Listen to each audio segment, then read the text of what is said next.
Vadiwa vateereri tadzoka zvekare nemamwe masecrets nemamwe maconfessions sezvandambovimbisa kuti ndichazokuplayerai translation yeconfession yaasisi avo vari kuti vakarombeswa kunyika yavagere, nyika yevatorwa. Saka vari kutsvakawo rubatsiro nenhau yekuti urombwa uhu wasvika pastage yekuti hwava kuvanetsa.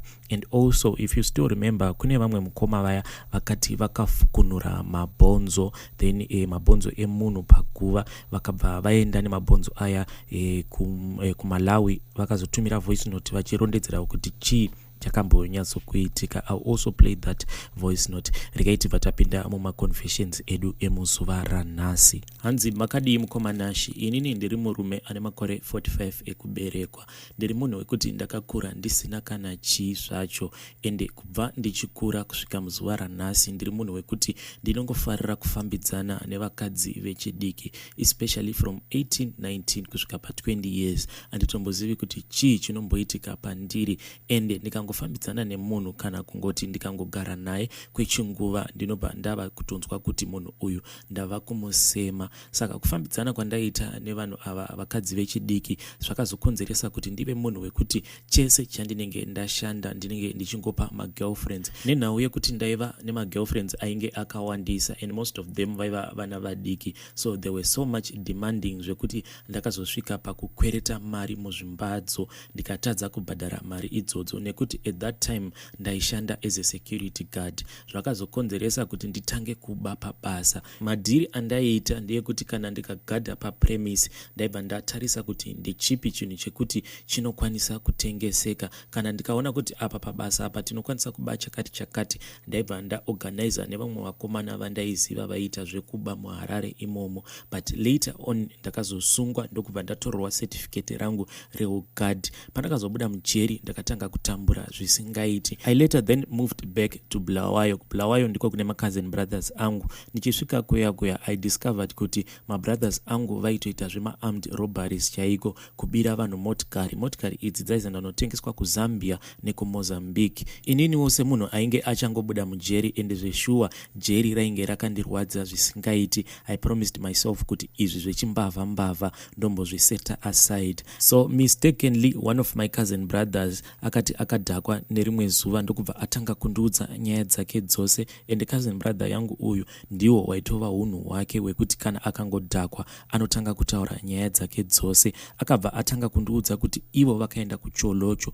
vaenda kucholocho vakabva vanobikwa mubhodho neimwe n'anga. Achitaura neni kudaro akabva abvisa t-shirt yake ndokubva andirakidza chimwe chuma chaiva muchiuno chake. Akabva andiudza kuti chuma ichi ndicho chinotirotesa panenge pane mari, kunyangwe motikari yatinenge tichida kuba tinogara tatoirota kuti motikari iyoyo tichanoitora pakati. Akabva ati iye chuma ichi mhiko yacho ndeyekuti akufanire kuchibvisa no matter what. Nekufamba kwenguva ma-cousin brothers angu akazobvuma kuenda neni kun'anga yavo yekucholocho. Patakasvika kuya ma-brothers angu vakabva vaita zvavainge vafambira. Inini pandakazopinda mudare ndakabvunzwa kuti unodei, ndikabva ndati ndinokumbirawo kuti mundigadzirire pfuma, ende ndinoda pfuma zhinji. Ndakabva ndaudzwa kuti ndichakupa chimuti ichi, asi chimuti ichi chinofanira kugara muimba yekuti hamuna munhu anotendedzwa kupinda kunze kwako chete. Kana kuri kunzi unopinda muimba iyoyo inenge ine mushonga uyu, unofanira kungopinda nemunhurume, asi hakuna munhukadzi anotendedzwa kupinda muimba munenge muine mushonga uyu.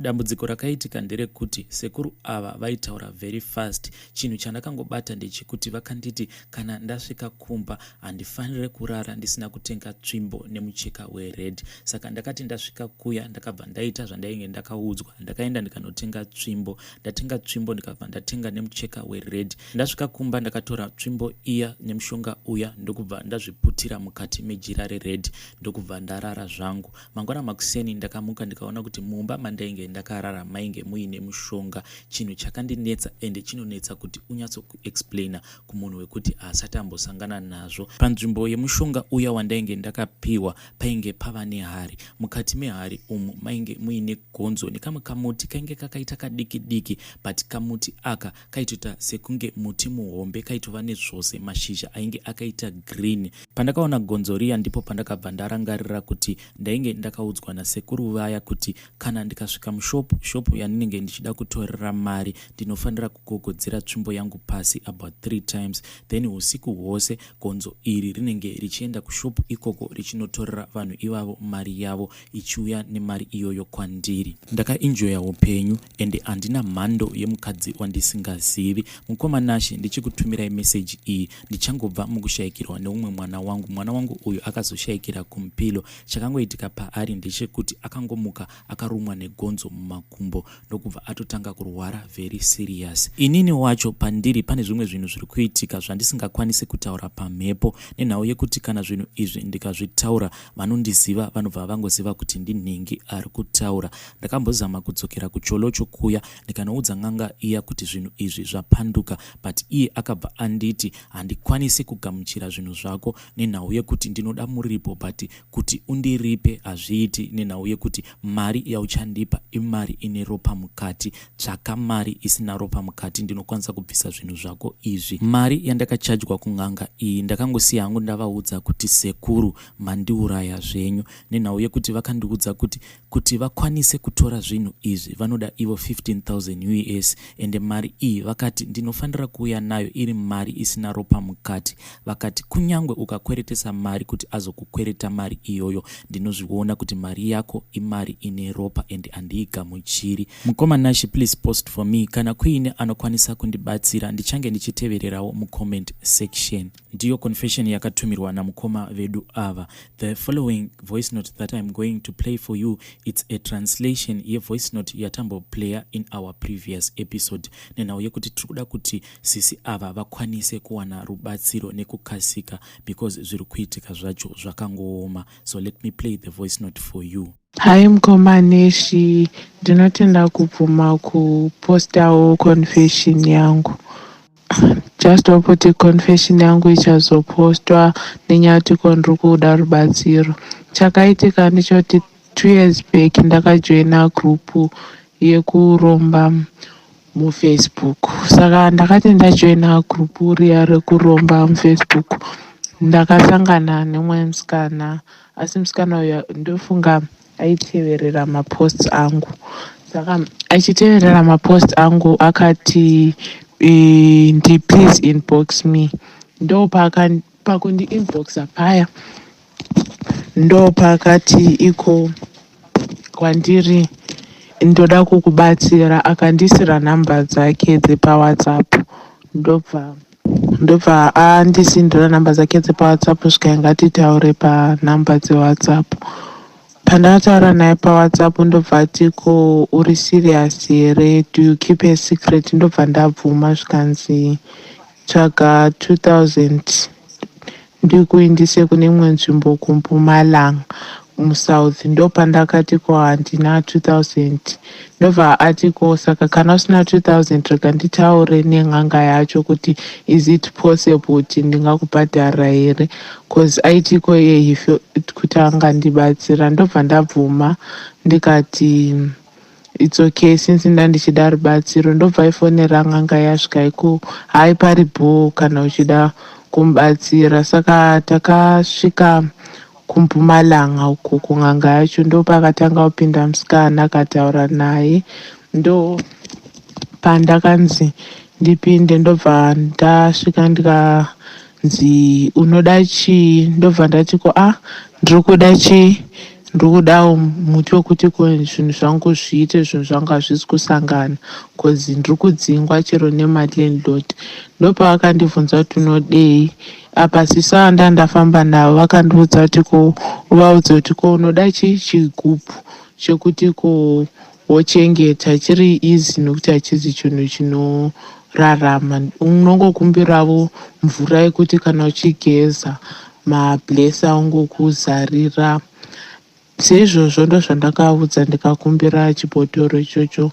N'anga ikati ko it's fine kana uchida iroro bhotoro, asi unochifanirwa kuvata nemunhu.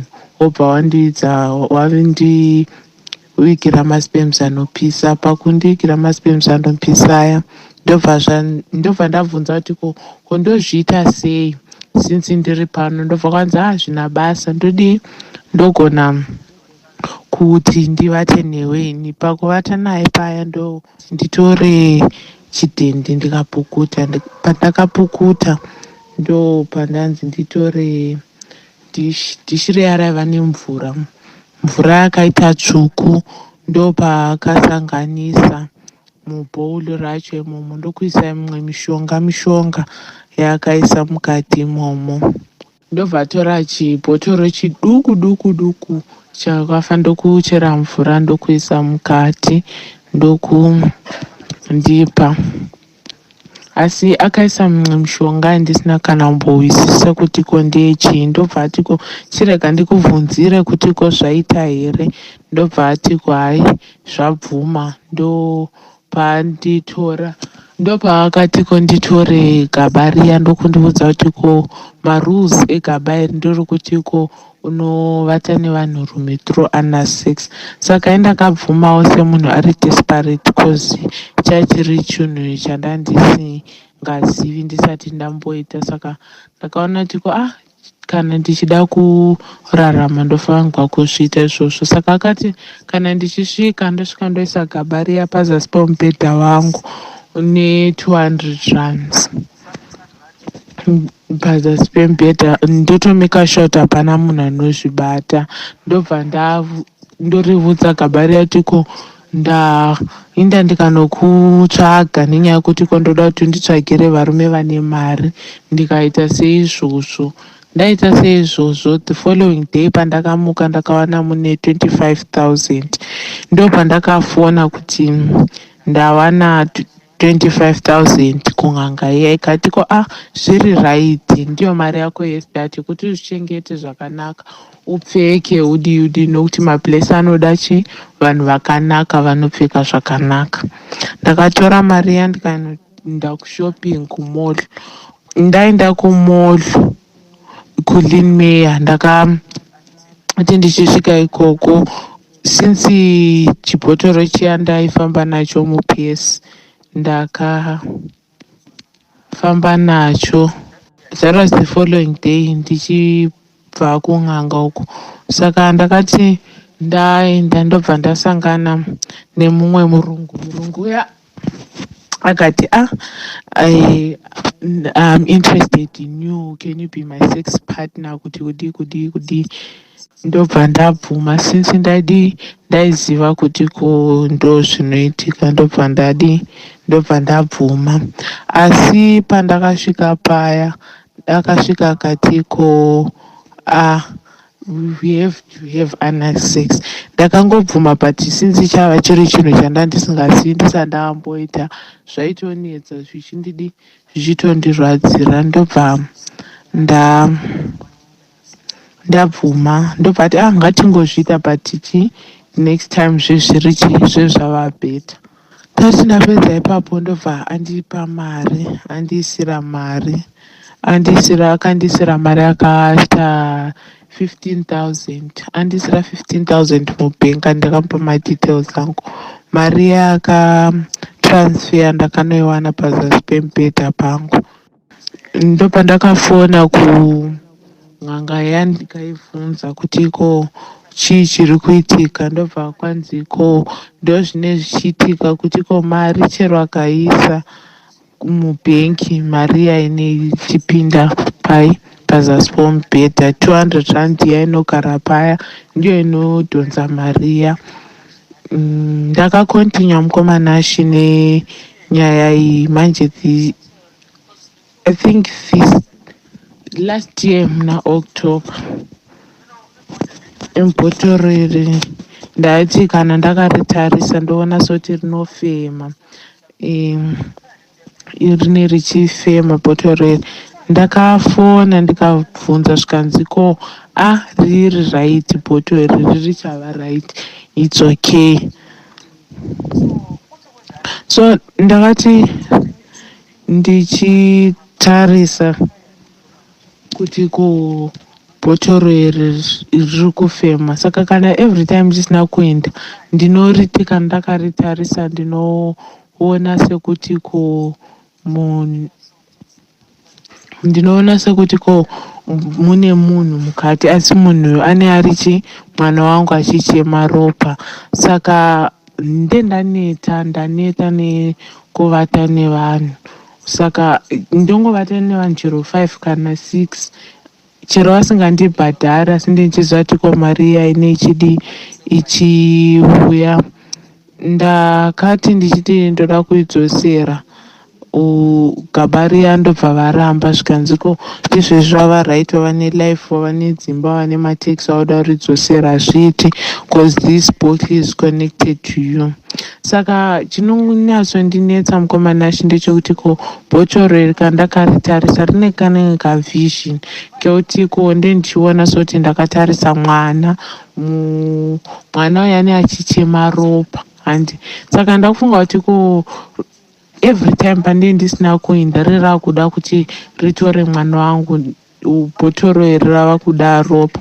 Saka ndakazama kuti ko ndiende kuvaprofiti, asi kana ndava kuenda kuvaprofiti ndongogwara maziso angu ozvimba, ati azvimba ndokoniwa chero kufamba. Saka chaita uye kwamuri mukomanashi inyaya yekuti ko ndakaona imwe confession yeumwe mukomana wekusantin akajoina satanism, akabatsirwa nemunhu wekusoweto. Neno ndinogarawo kusoweto, saka ndandichida kubatsirwawo nenyaya yekuti ko handicharidi apa. Chinongondidya ndechekuti ko mwana wangu ndiye wandinoona pandichifema bhotoro iri. Saka zuro pandati ndichitaura nemwi paya ndakava neimwe vision, ndakavata asi ndichinzwa soti ndairohwa nembama. Then pakubata pandandarohwa ndokunzwa pari painful, zvinoratidza kuti ko chinhu chachichiitika but ini ndichichirota. Nezuro ndakarota zvichinzi ko wakufamba uchiudza vanhu kuti ko wakufamba uchinoudza vanhu kuti ko wakandiwa nepi, asi pawaiuya kwandiri waitambura. Saka which means kuti bhotoro iri rinoziva zvandee ndichiita, zvandee ndichida kuita nekuti ndoda kuitei. Saka I'm now scared kuti ko richazouraya chero mwana wangu. Chero ndiri panapa pamba ndisina kana kumboenda chero ndisina kumboenda kunovata nevanhurume vacho, ndinongonzwa kuti ko there's something happened to me kana kuti there's someone sleeping with me.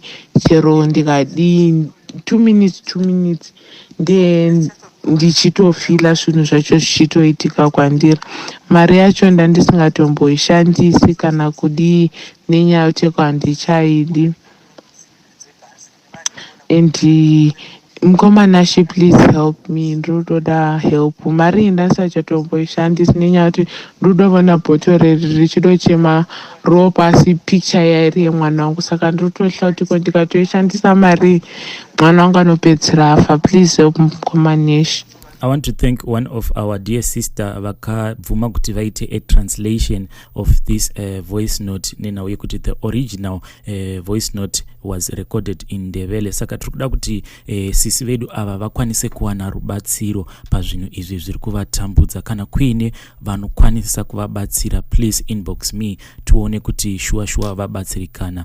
Regai tibva taenda panyaya yedu inotevera. The following story ndemukoma vaya vari kuti ivo vakafukunura mabhonzo emunhu. Inzwai nyaya yavo vachinyatsozvirondedzera kuti zvakambonyatsokufamba sei. Mukomanashi makadii henyu? Ine ndiri murume ane makore 33 okuberekwa. Confession yangu yakamira sezvizvi. Pandakarambwa nemukadzi, mudzimai wangu akazofamba achitaurira vanhu kuti izvo handigare nagarden boy. So zvakandirwadza zvakanyanyisa, asi chinhu chakazoitika manje ndasara ndava ndega kudaro. Ndichakuti semunhu airwadzikana ndakabva ndafunga zano ndakati maybe ndichiratidza mukadzi uyu kuti garden boy anogona kuita mari, asi nzira yandikada kushandisa yanga isiriyo manje. Ndeiva nefriend yangu wokumalawi, saka shamwari yangu yaigara ichitaura kuti shamwari unoziva here kuti wakawana mabhonzo vanhu vaiva vanonzi vamwe vanovati masope, vamwe varungudunhu, albino unoita mari. Mabhonzo awo ane gold, kutaura iyaya mongo iyoyo ndichinenge iri pakati mabhonzo handizo igold here. Saka paitaura kudaro zvinhu zvaakataura kare kare, but ini manje semunhu patime yandikatizwa nemukadzi ndakaita pfungwa dziya dzokuti okay, saka pandatizwa nemukadzi chirega ndichimutaridza manje kuti ndogona kuita mari, ndakabva ndanotaura neshamwari yangu yoenda kuti shamwari, waimbotizwa mabhonzo murungudunhu ane mari, ini pane kwandiriziva kwaari, pane kwandaiziva anga ashaya, saka ndaiziva pane guva rake. Shamwari yangu zvikwanzi ane mari. Ndakati saka tikamawana toita sei no, tonomatengesa kupi? Akati kuMalawi tokwanisa kutomatengesa, kune munhu waanoziva anokwanisa kutenga mabhonzo iyayo. Ndapamana kuti ndiri kuziva kwaari. Shamwari yangu yakati andei. Takabva taenda usiku, shuwa takanofukunura guva riya, tikatora mabhonzo, tikatora munhu uya, tikavisa mota yataiva nayo, tikatakura tikauya naye kumba kwangu. Takarara usiku wese tichipasa mabhonzo yaye chitunha chiya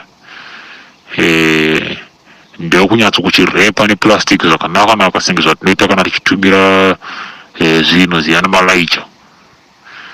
Sadaro takasunga shuwa luggage yedu yakanyatsopita bo, fatachigaya takati right takufanira kuenda nemabhonzo yashuwa kuMalawi. Takabata masungirira muzvimabag kana tonyatso kumarepa mushe kuti asakunge mabhegi akatakurwa zvimwe zvinhu. Ndokukwira bhazi takananga kuMalawi. Shuwa takafamba zvakanaka kusvika tasvika kuMalawi. Musi watasvika kwataifanira kunotengesa mabhonzo aye manje, n'anga yacho iyoyo yakabva yandizo, takasvika zvichindizo n'anga iyoyo yakasungwa, yainzi yavhara vanhu mari, yabira vanhu chichi, hameno zvaingotaurwa ikokoko. Saka isu nemabhonzo yatinawo manje mumabhegi. Ndakati shamwari, mabhonzo yatomaita sei? Saka pane kumwe kwandoziva andi tinomatengesa ikokoko. Tichibva taenda futi zvekare ikoko, tichibva tasvika shuwa kuenda kuwana munhu ndokutaura naye, tichibva tatengesa mabhonzo yaye. Tatengesa mabhonzo yaye kudaro, yanga iri mari yakanaka, because takawana mari yanga iri nearly 65,000 rands, tichikombia nemari yekuMalawi. Because saka takabva tapiwa mari iya, friend yangu akabva abata mari iya. Saka takazongoti fambe bva shamwari ngatimunotenga chikafu pakuona apa, ndimirira panapa pandiri kuya. Ndakasara ndakamira ipapo, ndoteera ndikaguma kuona shamwari yangu akabva anyangarika zvachose, ndokutiza nemari iya. Ini manje ndakazosara ndava ndega manje, ini kuMalawi handikuzive. Ndopandikaona kuti mahora atanga manje. Apa handina kana mari, handina wandinoziva. Ndakadzungaira, ndakazoponera pane chimwe chichechi, so ndakangoendawo ipapo. Ndasvikapo pandangotaurawo zvandikataura ipapo, ndichibva ndabatsirwa nevamwe amai, so ndovakazondibatsira ipapo, but handina kuvaudza zvanga zvaitika. Ndakazofonera shamwari yangu aiva kunoko, ndakati no shamwari, nditumirwa mari, because pandikaenda ndakatomudza ndakati no ndiri kuenda kuZimbabwe. Sikanzi alright. Achibva azonditumira mari, handakumuudza kuti ndiri kuenda kuMalawi. Achibva azonditumira mari atumira mari saka chandikamutana kamuti zonotumira mari kuMalawi ini ndichazopiwa mari nemunhu wekuMalawi wandosangana ichi kuZimbabwe so achazondipa mari iwe chitumira mari kuMalawi then ndozopiwa mukeshi kunoku kune munhu wekuMalawi sikanzi alright sho akanditumira mari iyoyo atumira mari iyoyo ndakabva ndatora mari iyoyo ndokukwira bhazi ndokudzoka kuno kuSA kubva deirora ndisati ndambosangana neshamwari yangu kana kuti ndizive kuti ari kupi hatichandongoziva ndezuva rakagumisira kutiza nemari riya amawe zvakaoma atori mahora chaiyo nyaya yakati rebei asiyo even kana nanhasi chaiyo ndinonzwa kutya chaizvo kuti ndakazviita sei uye zvinhu zvokuti handinzwisise kuti ndakaona ndakati dzimwe nzira dzatinoda nadzo mari hadzina kunaka kutaura chokwadi inzira dzakashata. ndiyo yanga iri audio yakatumirwa namukoma vachirondedzera nyaya yavo vedare. Ndiri kukumbirawo kubvunza on behalf of mukoma vedu ava, chii chingaitwa namukoma? Hazvina here zvazvinokonzeresa kufukunura mabhonzo emunhu akafa, munhu wekuti unenge usina kana ukama naye? Kana zviine zvazvinokonzera, ndezvipi zvingaitwa namukoma kuti vasazoramba vongoteverwa nemweya wemunhu uyu? Vadiwa vateereri, tosangana zvekare mune zvimwe zvirongwa zvinotevera.